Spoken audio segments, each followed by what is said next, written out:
అందరికీ నమస్కారం అండి. నా పేరు దుర్గా. నేను రెజ్లింగ్ నేషనల్ ప్లేయర్నండి.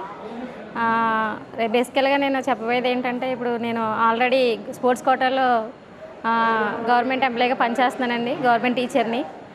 అయితే ఇప్పుడు ఇక్కడ రోటరీ ఐకాన్స్ నేను అప్రోచ్ అయ్యాను సార్. ఇక్కడ నేను రెజ్లింగ్ ప్లేయర్ని ఉన్నాను సార్. ఇక్కడ పిల్లల్ని డెవలప్ చేయాలనుకుంటున్నాను. తర్వాత ఏంటంటే, ఆ పిల్లల్ని ఇంటర్నేషనల్ పంపించాలనే కోరిక అయితే నాకు ఉండిపోయింది సార్. నేను వెళ్ళలేకపోయానని చెప్పాను సార్. రోటరీ ఐకాన్స్ అయినటువంటి చారిటీ ప్రెసిడెంట్ గారు తీగల రాజా గారు, ప్రెసిడెంట్ గారు అయినటువంటి వెంకటబాబు గారు, రోటరీ ఐకాన్స్ అందరూ నాకు సపోర్ట్ చేశారు సరే అమ్మ, మనం డిస్టిక్ లెవెల్ అది చేస్తే బాగోదేమో, స్టేట్ లెవెల్లో చేద్దామని నాకు ప్రామిస్ ఇచ్చారు సార్. వాళ్ళు చెప్పిన దానికన్నా చాలా హైలీగా చేశారు సార్. నేనైతే ఎప్పుడు కూడా నేను చిన్నప్పటి నుంచి కానీ ప్రజెంట్ ఉన్న సిచ్యువేషన్లో కూడా నేను ఎప్పుడు ఇంత హైలీగా జరగడం ఎప్పుడు చూడలేదు సార్. పిల్లలకు కానీ వాళ్ళ ఫుడ్ విషయంలో కానీ అకామిడేషన్ విషయంలో కానీ ఎవరిని కూడా వాళ్ళు తక్కువ చేయలేదు సార్. అందరికీ కూడా చాలా బాగా ఏర్పాటు చేశారు. మేము చాలా హ్యాపీగా ఫీల్ అయ్యాను సార్. ఎందుకంటే ఆ టైంలో కానీ ఈ టైంలో కానీ మినిమం సోర్సెస్ కొన్ని మేము లేవు సార్ మాకు. కానీ అవన్నిటిని కూడా సార్ వాళ్ళు ఇక్కడ ఏర్పాటు చేసినందుకు నేను చాలా హ్యాపీగా ఫీల్ అవుతున్నాను సార్. సో మాకు కూడా ఒక అకాడమీ ఉంటే ఇంకా మంచిగా పిల్లల్ని తయారు చేసి ఇంటర్నేషనల్ ప్లేయర్గా చేయాలనే కోరిక అయితే మాకు ఉంది సార్. సో దాని గురించి మాకు ఇంత బాగా సపోర్ట్ చేసినటువంటి రోటరీ ఐకాన్స్కి నేను ధన్యవాదాలు తెలియజేసుకుంటున్నాను సార్. బేసికల్గా ఈ రెజ్లింగ్ నేను చిన్నప్పుడు 8th క్లాస్లో స్టార్ట్ చేశానండి.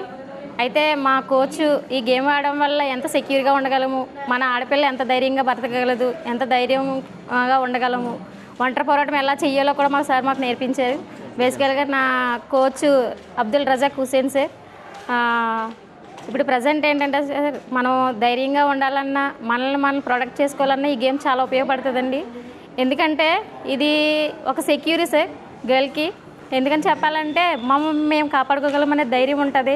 ఫిట్నెస్ పరంగా చూస్తే చాలా ఉమెన్ చాలా స్ట్రాంగ్, చాలా ఏంటంటే కొన్ని విషయాల్లోని ఎమోషనల్ అవే గర్ల్స్ ఉంటారు. ఎందుకంటే చిన్న చిన్న విషయాలకే హర్ట్ అయిపోతూ ఉంటాం. కానీ ఒక స్పోర్ట్ ఉమెన్ ఎలా ఉంటుందంటే చాలా ధైర్యంగా ఉంటుందండి, నేను చెప్పగలను.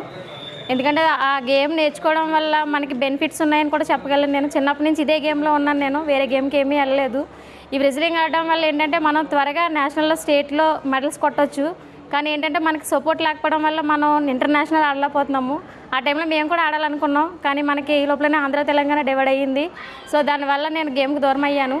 దాన్ని ఎందుకు మళ్ళీ స్టార్ట్ చేయకూడదనే ఆలోచన నాకు వచ్చింది సార్. ఆ సపోర్టింగ్ ఏంటంటే నాకు ఐకాన్స్ ఇచ్చారు, రోటరీ ఐకాన్స్ అందరూని. మనం కూడా ఇక్కడ ఒక అకాడమీ పెడదాం, చాలామంది పిల్లల్ని తయారు చేద్దామని చెప్పారు sir. Thank you so much అని చెప్పాను. ఒక స్టేట్ మీట్ చేసి ఘనంగా చేద్దామన్నారు. ఇదే ఇయర్ కాదు, ఎవ్రీ ఇయర్ చేద్దామని అన్నారు సార్. ఓకే సార్, నేను రెడీ చేస్తాను సార్, దానికి కావాల్సిన సర్టిఫికేట్ కోసమని నేను చేస్తానని చెప్పాను సార్. ఎందుకంటే గర్ల్స్ ఈ టైంలో ప్రజెంట్ ఉన్న సిచ్యువేషన్స్లో బయటికి వెళ్ళాలంటే చాలా భయంగా ఉంటుంది. సో ఈ గేమ్ నేర్చుకుంటే మనల్ని మనం ప్రొటెక్ట్ చేసుకోవచ్చు అనే విషయం మీకు ఈ గేమ్ ద్వారా తెలుస్తుంది. చాలా వీడియోస్ని మనం చేసాము, చూస్తున్నారు గేమ్ కూడా చాలామంది. I promise it. ఎందుకంటే నేషనల్ ఇంటర్నేషనల్ మనం ఎప్పుడు స్టేట్లోని నేషనల్లోనే ఉండిపోతున్నాము. ఇంటర్నేషనల్ మనం ఎందుకు వెళ్ళకూడదు? Every women is a strong person. So ఆ విధంగా మీరు అందరు ఫస్ట్ గర్ల్స్ మెయిన్. ఎందుకంటే బాయ్స్ ఆల్రెడీ ప్రొటెక్ట్గానే ఉంటారు, గర్ల్స్ మీద ఎందుకు ఉండలేము? మనం కూడా ఛాలెంజ్ చేసి అన్ని రంగాల్లోని ఓన్లీ మన ఏపీ వాళ్ళు మాత్రమే ఇలా ఉండిపోతున్నాం. మిగతా అందరూ కూడా ఛాలెంజింగ్గా కేరళ కానీ వేరు స్టేట్లు కానీ చేయగలుగుతున్నారు. మనం కూడా చెయ్యాలనే నేను ఈ దృక్పథంతో మేము అకాడమీ స్టార్ట్ చేయబోతున్నాము. సో మీరందరూ కూడా ఈ గేమ్ వల్ల మనం ఇంకా పైసాకి ఎదిగి మనం మంచి పేరు తీసుకురావాలని ఆశిస్తున్నాను.